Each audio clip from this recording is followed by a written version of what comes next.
அஸ்ஸலாமு அலைக்கும், வணக்கம். இப்போ வந்து 2 தக்காளி, 2 பச்சை மிளகா பெருசு பெருசாக எடுத்துருக்குறேன். பெரிய வெங்காயம் ஒரு 1 1/2 பெரிய வெங்காயம் எடுத்துருக்குறேன். சின்னதுன்னா ஒரு 2 எண்ணம் எடுத்துக்கோ, 2 3 எடுத்துக்கோங்க. ரொம்ப குட்டினா பெருசாக இருக்கிறனால தான் நான் 2 எடுத்துருக்குறேன். ஓகே, அதையெல்லாம் கட் பண்ணிவிட்டு அப்புறம் கொஞ்சம் மல்லி இலை, கருவேப்பிலை அதையும் எடுத்துக்கோங்க. அப்புறம் இஞ்சி பூண்டு அரைச்சது அதுவும் வேணும்.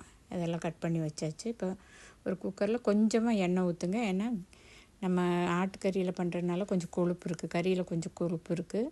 அதனால் ஆயில் கம்மியாக ஊற்றிக்கோங்க, இல்லாட்டி ரொம்ப ஜாஸ்தியாக இருக்கும். அதனால தான் கம்மியாக ஊற்றிட்டுருக்குறேன்.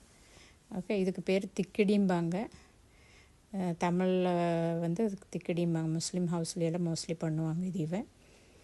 அப்புறம் கேரளாவில் வந்து ஆனப்பத்திரி, குழிப்பத்திரி அப்படி 2 3 பேரில் சொல்லுவாங்க.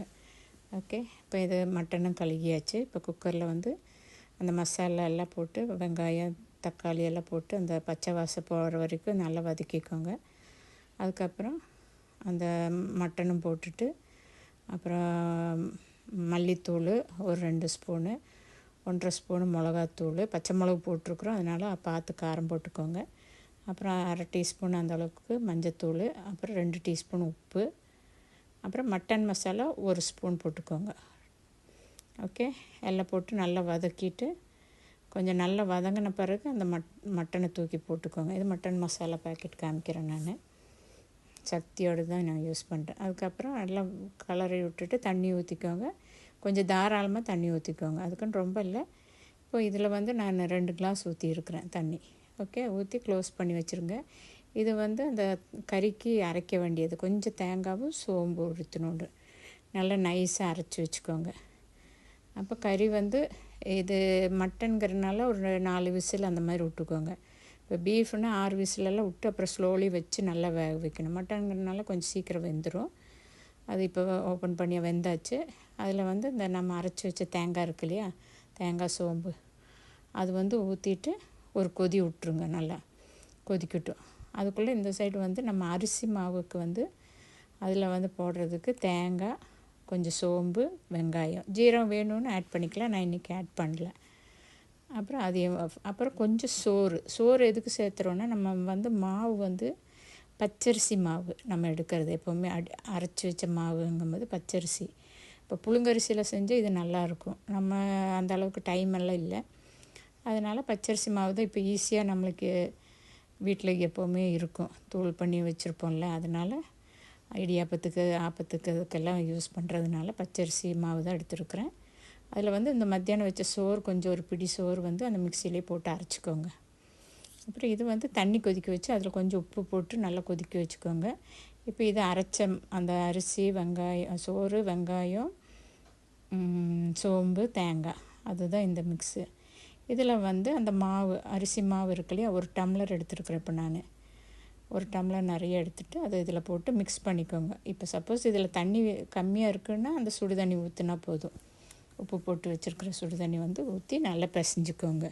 ஓகே, இப்போ ஒரு வாழை இலையை எடுத்து, வாழை இலை போடணுன்னு இல்லை, இப்போ நீங்கள் வந்து இட்லி சட்டியில் அந்த குட்டி குட்டி குழி குழியாக இருக்குமில்ல, அதில் வந்து எண்ணெயை தடவிட்டு நல்லா தடவி விட்டுட்டு இந்த மாதிரி ரவுண்ட் பண்ணிக்கோங்க. யானை மிதித்த மாதிரி இருக்கும். அந்த நம்ம விரல் வச்சு இப்படி குத்துனோம்னா யானை மிதிப்பட்ட மாதிரி இருக்கும். அதுக்கு தான் யானை பத்திரிம்பாங்க.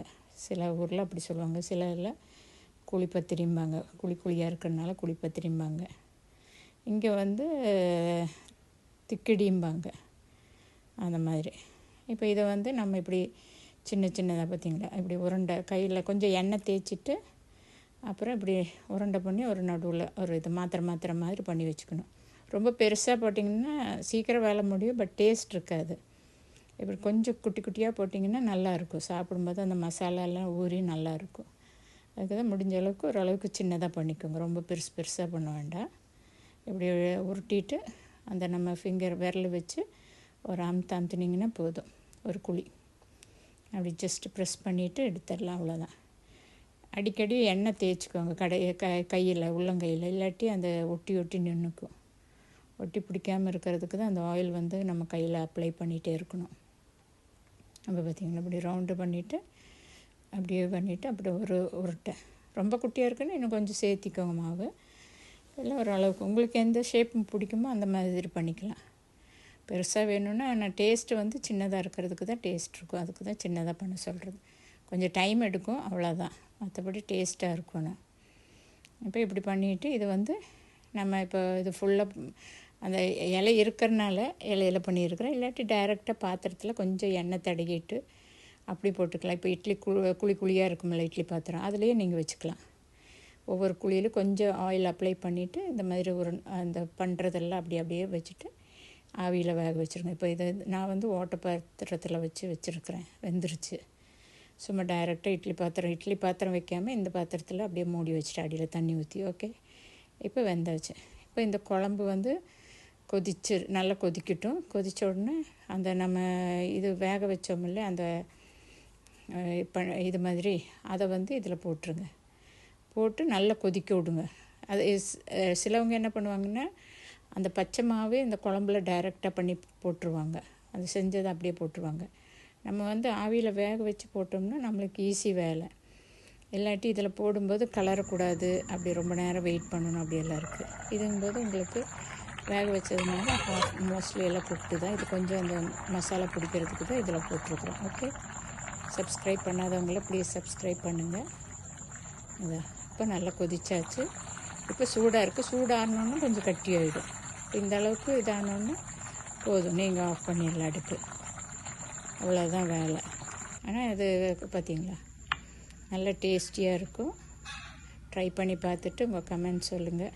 பாருங்கள், நல்லா யம்மியாக இருக்குது. இப்போ வந்து கட்டி ஆயிடுச்சு பார்த்திங்களா, நான் ஒன்றுமே பண்ணல, அந்த சூடாகணுன்னு கட்டி ஆயிடுச்சு. ஓகே, பாய், தேங்க்யூ.